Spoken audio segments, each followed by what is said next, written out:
In the heart of ancient Israel, there lived a man named Elijah, a prophet of God, whose story would shake the very foundations of faith. Picture this: the land is gripped by a severe drought, a punishment from heaven for the people's disobedience, led by a wicked king named Ahab and his wife Jezebel.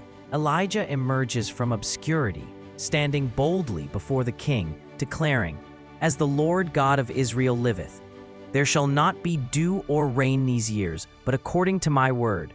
Can you imagine the tension in that royal court?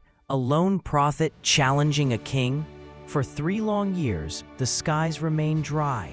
But God provides for Elijah. First, he sends him to the brook Cherith, where ravens bring him bread and meat each day. When the brook dries up, God instructs Elijah to go to Zarephath, where a widow is preparing her last meal for herself and her son. When Elijah arrives, he finds her gathering sticks.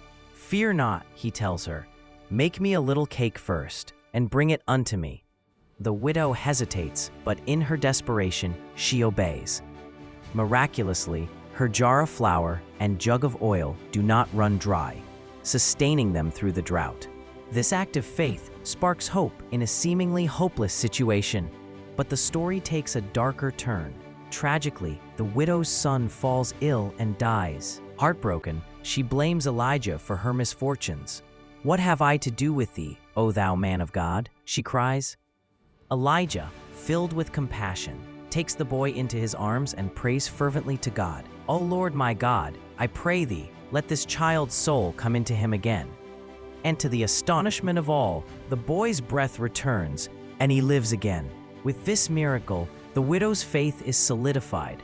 "Now by this I know that thou art a man of God, and that the word of the Lord in thy mouth is truth." But Elisha's greatest challenge is yet to come. He confronts the prophets of Baal on Mount Carmel in a dramatic showdown. "How long halt ye between 2 opinions?" he asks the gathered crowd.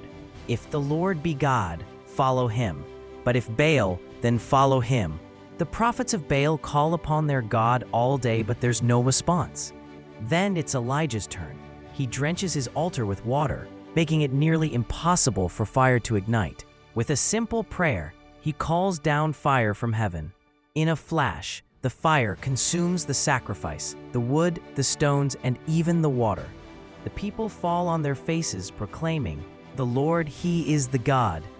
Elijah's story is one of faith, courage, and the undeniable power of the one true God. Through drought, despair, and a miraculous victory, he reminds us that with unwavering faith, anything is possible.